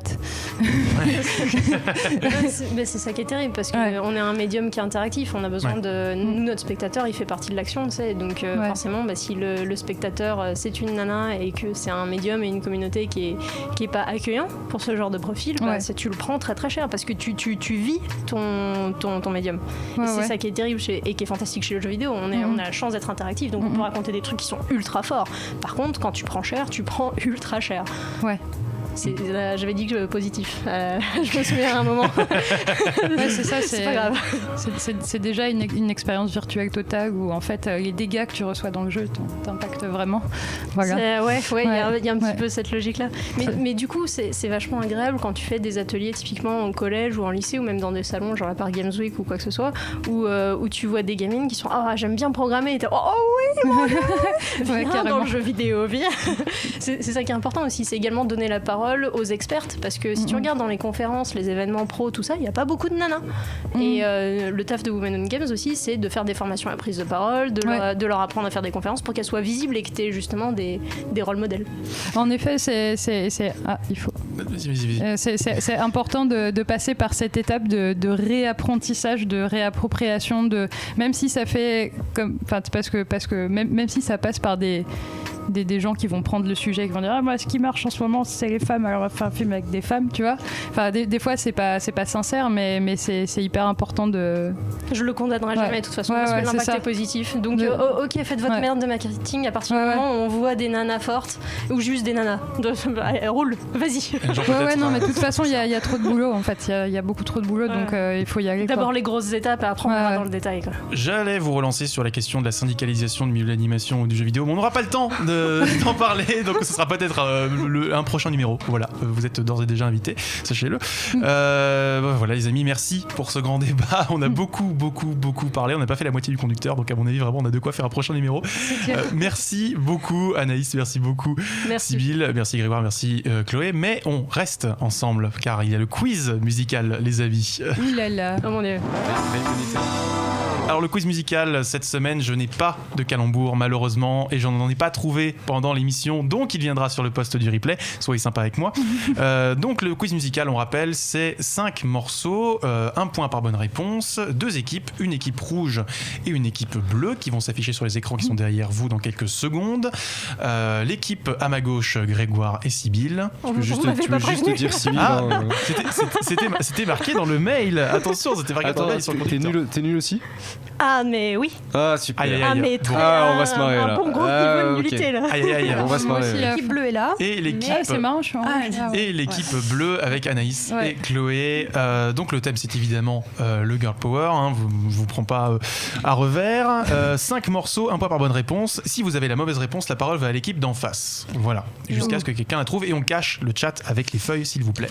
Parce que les gens donnent la réponse sur le chat et ce n'est pas du jeu. On est parti pour le premier morceau. La tarte à la crème. Jane. La super-héroïne, la plus super-héroïne. Wonder Woman. T'es super-héroïne, bravo, c'est Wonder Woman. Mais t'es pas nul du coup. C'est ma 3e réponse en 20 émissions. Ouais, à peu près, ouais. Unleash ton potentiel, vas-y, donne tout. Bravo. Très bien, voilà, donc 1 point pour l'équipe rouge. C'était évidemment le thème Is She With You, composé par Hans Zimmer et Junkie XL sur la bande-son de Batman vs Superman, mais il apparaît dans Wonder Woman, donc je valide. Merci. C'est évidemment le thème de Wonder Woman. Il est à la fin en fait de Wonder Woman. Ouais, tout à fait. Quand il y a le petit teasing avec les fichiers sur les autres super-héros de Justice League. Yes. Film de Zack Snyder qui date de 2016, 1-0 pour l'équipe rouge. C'est parti pour le deuxième morceau. C'est un jeu vidéo qui se trouve sur ce plateau. Il se trouve sur ce plateau. Metroid? Non. Bayonetta, bravo. Je vais juste citer ce qu'il y a devant moi.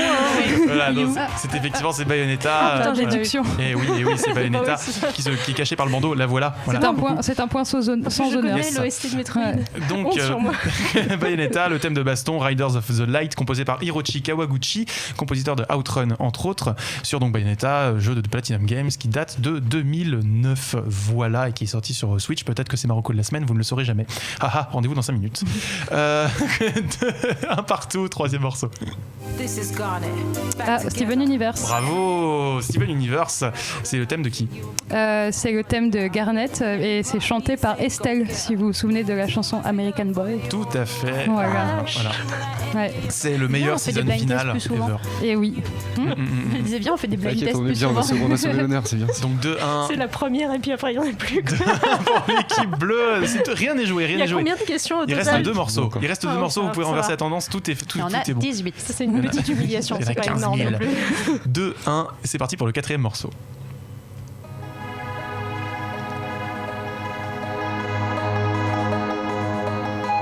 C'est un jeu Super Nintendo, sorti en 1994, issu d'une grande saga. Mais du coup, j'ose plus. Du Zelda. C'était cher, si vivement. Parole à l'équipe rouge. Parce que si je redis Metroid. Alors, il y en a. On a fait une émission sur le 15e il n'y a pas très longtemps. Un épisode 15 qui est sorti en 2016. Final Fantasy, lequel? Avec une héroïne, c'est le 6. Oui, bravo, il est bon. Voilà.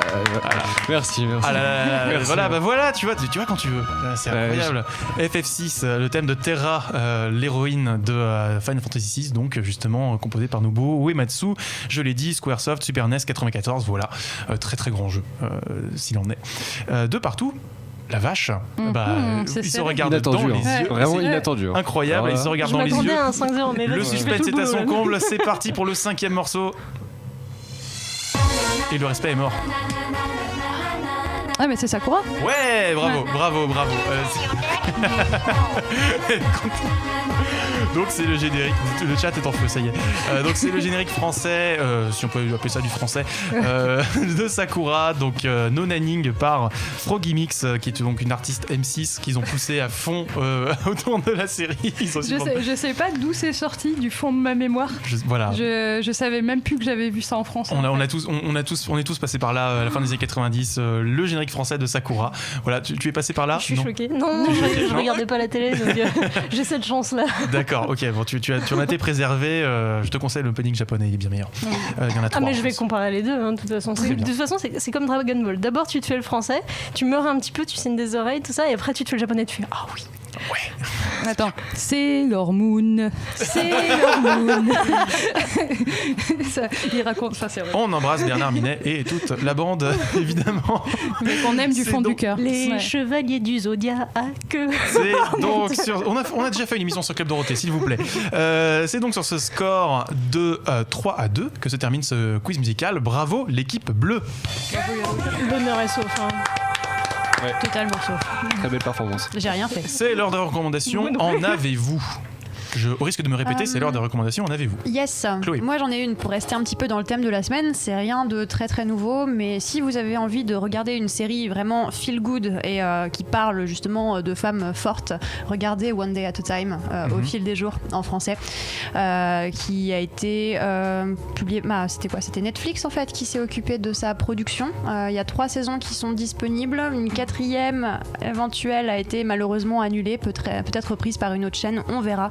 Mais en tout cas, c'est fantastique. C'est l'histoire de cette mère de famille d'origine cubaine, mère célibataire, vétérane de guerre, qui vit avec sa mère qui, elle, est restée vachement dans l'idée machiste que pouvaient avoir les Cubains de la société, et 2 enfants en pleine évolution dans ce monde absolument terrible en tout cas sexualisation, de machisme. Donc c'est la façon dont ils évoluent là-dedans, et c'est feel good quoi. Voilà, si vous voulez passer un bon moment, regardez ça. Très très bien. Grégoire, est-ce que je pique un peu en disant je recommande Rogue One ou pas? Tu peux. Non, je rigole, c'est du troll. C'est la meilleure adaptation live qu'on aura de Gundam. C'est du troll ouvert. Non, j'en ai une, je vais recommander une série qui est sur Netflix, c'est Altered Carbon, qui est une adaptation d'une bande dessinée, elle est chouette, qui est plutôt sympa. C'est pas la meilleure série de tous les temps, il y a quand même... La photographie est belle. Ouais, c'est ça en fait. Visuellement, ça vaut le coup. C'est pas très long non plus, c'est honnête. C'est bref, c'est une série moyenne quoi, mais visuellement en fait, elle vaut largement le coup à l'heure actuelle. Et puis l'adaptation est plutôt cool. Le jeu d'acteur pour une fois est pas nul, parce qu'il est souvent nul quand même sur Netflix, mais voilà. Non. Et puis il y a un animé qui arrive aussi. Il y a un animé qui a été annoncé. Ils ont un grand plan transmédia derrière. Honnêtement, c'est le moment de s'intéresser à cette production au moins. Voilà. Très L'univers bien. est ouf. Ouais, très très cool. C'est tellement bien pensé, c'est super cohérent, tout est super solide. Enfin, j'adore. Je suis très fan du matériau original. On peut être d'accord en fait. C'est incroyable. On arrive à être d'accord. Sibylle, tu gardes la parole. Oh putain. As-tu une reco? Une reco. J'essaie de caler du jeu vidéo. On reste dans des séries. Comme tu veux, on peut même recommander des restaurants. Kawaii Café demain, Gamogeddon. Sinon, sur Paris, t'as la Pataille qui fait des okonomiyaki, c'est trop bien. Non, en jeu vidéo, généralement, ma reco, c'est Brothers Tale of Two Sons, qui vous apprend un petit peu ce que c'est que le narrative design, mais s'il y a que des persos masculins, donc c'est génial, et la seule meuf, elle meurt. Donc, par rapport au thème de l'émission, c'est pas ouf, mais voilà, c'est cool. Et en série, Sense8, je le trouve super wholesome. C'est en termes de représentation, en termes de bonheur de représentation, c'est très très agréable. Le lore est all over the place. C'est les sœurs Wachowski, donc forcément c'est un gros bordel. Prochaine. Gros teasing, attention. Ok, d'accord. Là, en plus, ça fait transition et tout. J'ai prévu le coup. Super. Anaïs. Alors en série, moi, je suis retombée dans le drama coréen, donc j'aurais pas particulièrement de recommandations genre hot en ce moment, mis à part que le drama que je regarde sur Netflix s'appelle Romance is a Bonus Book. Voilà, c'est très perso. Oui, je regarde du drama coréen, ça me fait du bien. Oh non, mais tu n'es pas la seule, Sound of Your Voice, voilà. Bon, bref. Voilà. Non, en fait, grâce à la présence de la borne d'arcade du regretté No Life à Bobby Pills quand j'y étais, j'ai découvert Money Idol Exchanger, qui est un vieux puzzle game. Et je vous laisse rechercher ça, et peut-être que certains qui connaissent connaîtront. Mais en fait, Money Idol Exchanger. Ouais, c'est un puzzle game où tu dois faire disparaître des pièces de monnaie. On est devenu complètement fou avec ça. D'accord, j'ai cru que c'était un truc à la Idol Master avec des échanges de Pokémon. Non, c'est un vieux jeu, c'est un rétro game qu'on a sur la borne d'arcade. Tu challenges Karel, parce que d'habitude. Là, je l'ai pas celui-là. Ouais. Je suis soufflé. Il est ultra addictif. Voilà. Écoute, très très bien. J'ai hâte de regarder ça. Ça a l'air plutôt sympa. Moi, 2 recommandations très rapidement, 2,5, parce que bon, la première c'est Bayonetta 1 et 2 sur Switch, évidemment, vous m'avez vu venir, la voilà, elle est là, elle est magnifique. Meilleur jeu du monde, voilà, meilleur beat'em all ever, c'est extraordinaire, avec des vraies esquives qui marchent, pas comme dans certains autres jeux, hein, voilà. Non mais pour le coup, voilà, c'est totalement dans la thématique de l'émission, c'est un personnage ultra intéressant, donc on dote on va dire d'attributs ouvertement sexualisés, qui parlent au côté un peu otaku glaireux, et en même temps on les retourne un peu comme un gant en faisant vraiment quelque chose sur le plan thématique, avec ce côté finalement, est-ce que le vrai monstre il ne se cache pas derrière ces belles statues en marbre qu'on détruit, voilà, et le regard qu'elle porte sur nous aussi. C'est un jeu vachement intéressant et je vous le recommande, d'autant qu'il y a vraiment différents niveaux de difficulté, et vous pouvez refaire ça se refait. C'est très court, ça dure 8 heures, un truc comme ça. Et c'est vraiment des super jeux, donc foncez. Et ma deuxième reco, tiens donc, on est raccord, c'est Cloud Atlas des sœurs Wachowski, parce que vous l'avez deviné, on fait une émission spéciale sur les Wachowski la semaine prochaine pour les 20 ans de Matrix. Voilà, donc cool. J'ai pu me revoir Cloud Atlas pour la préparer, et je suis assez subjugué par la faculté qu'a ce film de justement subvertir l'idée d'un accomplissement individuel comme seul vecteur de dramaturgie, l'idée que voilà, on est tous partis d'un grand tout, et que chaque acte a des conséquences sur plusieurs générations, etc. Film extraordinaire, exercice de style fantastique en termes de montage, esthétique, thématique, tout ça.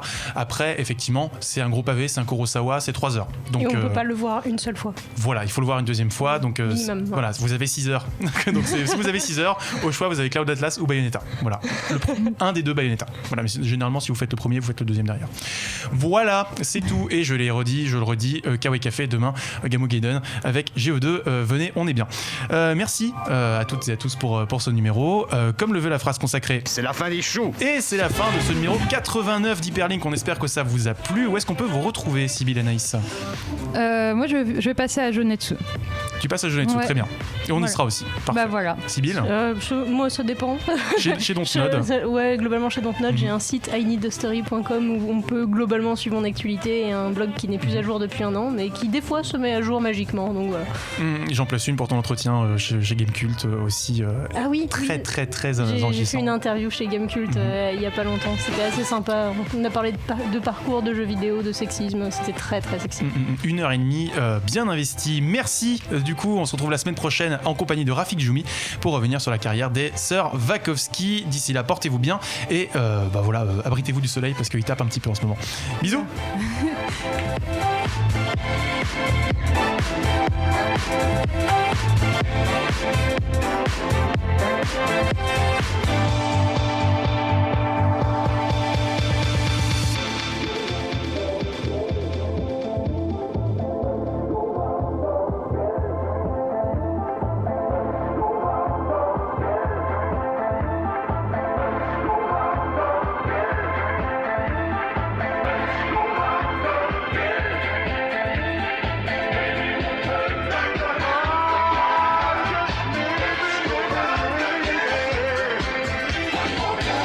Jeux vidéo, BD, manga, séries et cinéma de genre. L'actu Pop & Geek, c'est dans Hyperlink, votre cocktail de bulles et de pixels, avec Karel et son équipe, tous les dimanches à 16h, en direct sur VL.